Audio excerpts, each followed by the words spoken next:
దివ్యవాణి TV ప్రేక్షకులందరికీ శుభోదయం. యేసుక్రీస్తు ప్రభు నామంలో ప్రియులారా, మీ అందరికీ స్వాగతం, సుస్వాగతం.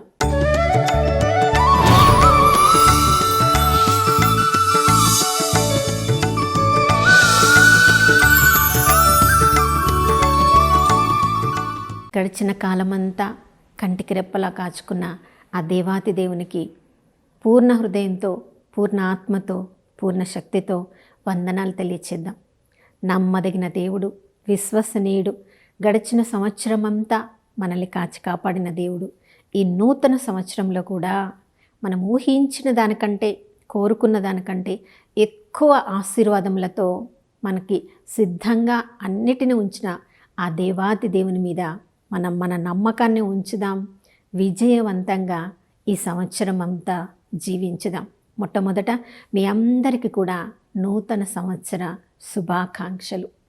ప్రియులారా, నమ్మదగిన దేవుడు, విశ్వసనీయుడైన దేవుడు గడిచిన కాలంలో, గడిచిన సంవత్సరంలో ఎన్నోసార్లు మనల్ని ఆదరించారు. ఎన్నోసార్లు తన ప్రేమను మన మీద కుమ్మరించారు. ఎన్నోసార్లు మన కన్నీరు తుడిచారు.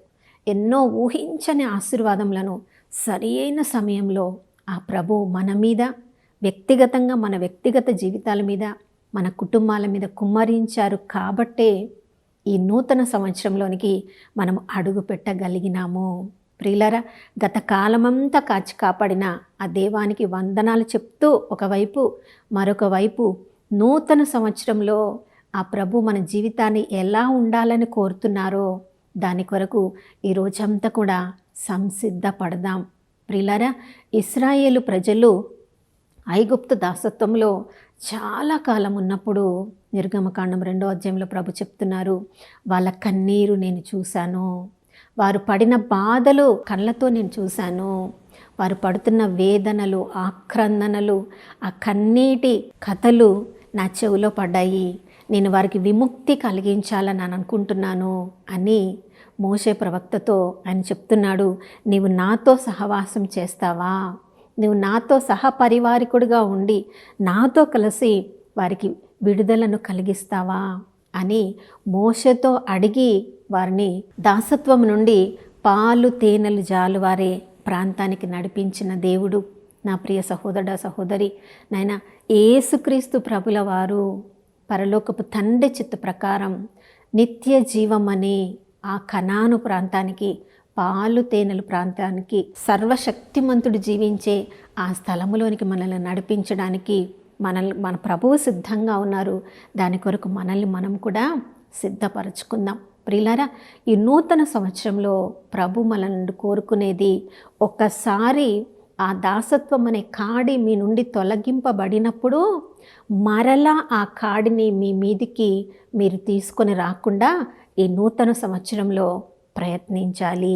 గలతీలకు రాసిన లేఖ 5వ అధ్యాయంలో మనం చదువుతున్నాం, బానిసత్వం అనే కాడి యేసుక్రీస్తు ప్రభుల వారి శిలువ పరిశుద్ధ రక్తము ద్వారా, శిలువ మరణము ద్వారా, మరణ పునరుత్థానాల ద్వారా మనము స్వతంత్రులుగా చేయబడ్డాం. ప్రియులారా, ఈ లోకంలో మనము యేసుక్రీస్తు నామంలో స్వతంత్రులుగా జీవించడానికి సృజింపబడినాము.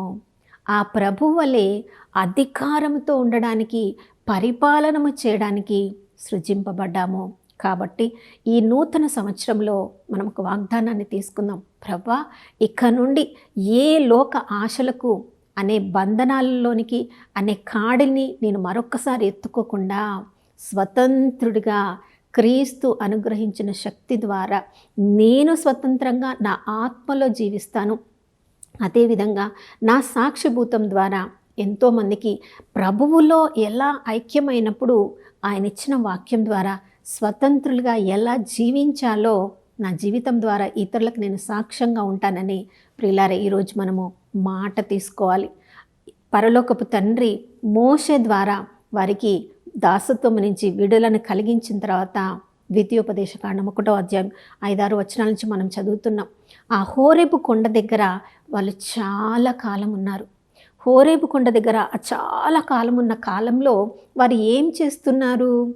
వాళ్ళు ఒక సమాజంగా, సంఘంగా ఉండి ఎటు దారికి వెళ్ళాలో వారికి తెలియదు. కానీ వారిని నడిపించే మోషే మాత్రము తండ్రి సన్నిధిలో జీవితానికి కొన్ని ఆజ్ఞలను ప్రభు అనుగ్రహిస్తూ ఉన్నప్పుడు వాటిని అర్థం చేసుకొని ఆ రాతి పలకల మీద రాసి దాన్ని ప్రజల కొరకు అనుగ్రహిస్తున్నప్పుడు దాన్ని స్వీకరించే పనిలో ఉండాలి. ప్రిలారా, దాసత్వం నుంచి బయటికి వచ్చిన తర్వాత తండ్రి సన్నిధిలో మనం గడపాలి. మరొకసారి ఈ లోక ఆశల్లో, ఈ శరీరపు బంధనాల్లో పడిపోకుండా ఆత్మీయంగా స్వతంత్రంగా జీవించాలంటే మనకు మార్గాన్ని చూపించే లేఖనాలను మనం చదవాలి, ధ్యానించాలి. దాని ప్రకారం జీవించడానికి శక్తిని అనుగ్రహించమని హోరేబు కొండ దగ్గర మోషే తండ్రితో గడిపినట్లు మనము కూడా విడుదలను పొందిన ప్రతిసారి మన బలహీనతల మీద మన దృష్టిని పెట్టుకొని మనల్ని మనం నిందించుకుంటూ ఇక గత సంవత్సరం అలా జరిగింది, నూతన సంవత్సరంలో ఏం జరగబోతుందో అలాంటి నిరాశ మాటలు ఈరోజు మాట్లాడకుండా ప్రభువు అనుగ్రహించే శక్తి ద్వారా నేను ఆత్మలో స్వతంత్రుడిగా ఈరోజు ఈ సంవత్సరం అంతా జీవిస్తాను అని మనల్ని మనము సిద్ధపరచుకోవాలి. ప్రియులారా, గతాన్ని మరచిపోవడానికి అపోస్తుడైన పౌలు చెప్తున్నాడు చూడండి, ఫిలిప్పీలకు రాసిన లేఖ 3వ అధ్యాయం 13వ వచనంలో, నేను పరిపూర్ణుడయ్యానని, స్వతంత్రతను పూర్తిగా పొందానని నేను అనుకోవడం లేదు, కానీ గతమును మరచి ముందుకు సాగిపోతూ ఉన్నాను. ప్రశస్తమైనది ఏంటో నాకు తెలుసు, నా బహుమానం అంటే ఏదో నాకు తెలుసు, నా గోల్ ఏంటో నాకు తెలుసు, దాన్ని చేరుకోవడానికి నేను ప్రయత్నిస్తూ ఉన్నాను. ప్రియులారా, మనం కూడా ప్రతిరోజు చేయవలసింది అదే. గత జీవితానికి మనం దేవుని దగ్గర స్వీకరించిన దానికి వందనాలు చెప్పి మన పాపపు జీవితానికి పశ్చాత్తాపపడి మన యొక్క బహుమానం ఏదుందో, ఏది మనము మన ధ్యేయం ముందు పెట్టుకున్నామో నిత్య జీవాన్ని పొందే వరకు కూడా ఆ ప్రభువు కృప ద్వారా ముందుకు సాగిపోతూ ఉండాలి. ప్రియులారా, హోరేబు కొండ దగ్గర వాళ్ళు ఆజ్ఞలను స్వీకరించిన తర్వాత చూడండి, ఆ ప్రయాణంలో ఉన్నప్పుడు మోషే ద్వారా నడిపింపబడ్డారు. తర్వాత యెహోషువ వారిని నడిపిస్తూ వారిని ఒక స్థలానికి వచ్చినప్పుడు తన జీవితాన్ని వాళ్ళ ముందు పెడుతున్నాడు. నేను నా కుటుంబం మాత్రము ప్రభువుని మాత్రమే సేవిస్తాము, మీరు మీ జీవితం గురించి నిర్ణయం తీసుకోనండి. ప్రియులారా, ఈరోజు మనం నిర్ణయించుకోవాల్సిన రోజు. గత జీవితంలో తండ్రికి ప్రీతికరంగా మనం జీవించలేకపోయామేమో, కానీ ఈ నూతన సంవత్సరంలో మొదటి రోజున మనం నిర్ణయం తీసుకుందాం, నేను నా కుటుంబం కూడా ప్రభువా నిన్ను మాత్రమే సేవిస్తామని. ప్రియులారా, చాలాసార్లు ఇలా నిర్ణయాలు తీసుకొని కూడా మనం దాన్ని పాటించలేమేమో. గొప్ప గొప్ప రాజులకు కూడా అది సాధ్యం కాలేదు. ప్రియులారా, దావీదు రాజు నా హృదయానుసారుడు అన్నాడు, కానీ దావీదు రాజుకు అది సాధ్యమైందా? ఆయన జీవితంలో కూడా ఎన్నో బలహీనతలు, ఎన్నో లోటుపాట్లు ఉన్నాయి. ఆయన కుమారుడైన ఎంతో జ్ఞానంతో నింపబడి ఈ లోకంలో మరొక రాజుగా ఉన్న సొలొమోను రాజు జీవితంలో కూడా ఎన్నో లోటుపాట్లు ఉన్నాయి. ప్రియులారా, వారందరినీ దేవుడు వదిలేశాడా? చూడండి, వారి తర్వాత సొలొమోను రాజుకు జన్మించిన రెహబాము అతని కుమారుడు రాజుగా చేయబడ్డప్పుడు చూడండి, అతడు ధర్మశాస్త్రాన్ని ఉల్లంఘించెను అని రాజుల దినచర్య 2వ గ్రంథము 12వ అధ్యాయంలో మనం చదువుతున్నాం. ఎప్పుడెప్పుడైతే ధర్మశాస్త్రాన్ని వాళ్ళు ఉల్లంఘించారో అప్పుడే వాళ్ళు బలహీనతలకు లోనయ్యారు. ప్రియులారా, చూడండి, కానీ ఐగుప్తు రాజైన శీషుకు వారి మీద యుద్ధం చేసి వారిని నాశనం చేయాలని దేవుడు షెమయా ప్రవక్త ద్వారా వారితో మాట్లాడినప్పుడు ఆ రాజు రెహబాము తన యొక్క పరివారం అందరితో కలిపి పశ్చాత్తాపపడుతున్నాడు. అవును, మేము చేసింది తప్పే, ఈ శీషకు రాజు మా మీద యుద్ధానికి రావడం సరి అయినదే అని వారి పాపములకు, వారి బలహీనతలకు వారు పశ్చాత్తాపపడినప్పుడు దేవుని హృదయము కరిగిపోయింది. ప్రియులారా, చూడండి, ఆ 12వ అధ్యాయం 12వ వచనంలో మనం చదువుతున్నాం, దేవుడు వారు పశ్చాత్తాపపడినది గమనించి వారిని పూర్తిగా నాశనము చేయకుండా వారిని కాపాడడము, అంతేకాదు వారికి పెంపుదలను నేను దయచేస్తానని వాగ్దానం ఇచ్చారు. నా ప్రియ సహోదర సహోదరి, మనందరి జీవితంలో కూడా మనం ఇప్పటికిప్పుడు ఒకరోజు మారిపోవాలంటే అది సాధ్యము కాదు, కానీ మనం ప్రయత్నిస్తూ ఉండాలి. మన ప్రయత్నాన్ని మనం ఒక్కరోజు కూడా వదిలిపెట్టుకోకుండా, గత సంవత్సరంలో మన జీవితం అలాగా ఉండిందేమో, కానీ ఈ నూతన సంవత్సరంలో ప్రభు క్రీస్తు అనుగ్రహించే శక్తి ద్వారా నాలోని లోటుపాట్లను గమనించడం మొదటిసారి అది చాలా ముఖ్యం ప్రియులారా. మనలోని బలహీనతలను మనం అంగీకరించగలిగినప్పుడే దాని కొరకు మనము పశ్చాత్తాపపడాలి. ఈ నూతన ఉదయంలో ప్రభు మనందరితో మాట్లాడుతున్నారు. మత్తయి సువార్త 5:23 దేవాలయమునకు కానుకను అర్పించడానికి బలిపీఠం చెంద దగ్గరికి వచ్చినప్పుడు మనము అందరితో సఖ్యపడి రావాలి. మనతో కోపం ఉన్న వాళ్ళ మీద కూడా మనం సఖ్యపడి రావాలి. ఈ ఉదయకాలంలో అందరిని ఒకసారి గుర్తు చేసుకుందాం. అందరితో మనం సఖ్యపడి జీవిస్తున్నామా? అందరితో ప్రేమ కలిగి జీవిస్తున్నామా? అందరిని అర్థం చేసుకోగలిగి జీవిస్తున్నామా? మనము ఇతరుల గురించి అలా ఆలోచించగలిగినప్పుడే ఇతరులు కూడా మన గురించి అలా ఆలోచించగలరు. కాబట్టి ఈ ఉదయకాలంలో షెమయా ప్రవక్త ద్వారా మాట్లాడిన దేవుడు ఈరోజు ఎంతోమంది గురువుల ద్వారా, దేవుని సేవకుల ద్వారా వాక్యంతో మనందరితో మాట్లాడుతున్నారు. ఏ విధంగా అయితే రెహబాము రాజు తమ యొక్క పాపములకు పశ్చాత్తాపడినప్పుడు అది గమనించిన దేవుడు వారికి పెంపుదలను నేను దయచేస్తానన్న వాగ్దానం ఈరోజు ప్రియులారా మనందరిలో కూడా ఫలించాలని, మనందరినీ ఆత్మీయంగా, శారీరకంగా, మానసికంగా పెంపునిచ్చే దేవుడు ప్రభువు సిద్ధంగా ఉన్నారు. మరి దానికి మనల్ని మనం కూడా సిద్ధపరచుకోవాలి. ఏలియా ప్రవక్త ఆయన కూడా ఎంతో పాపము చేసి ఆ రాణికి భయపడి దేవుని చిత్తానికి పిలుపును వదిలివేసి పారిపోయిన వాడే.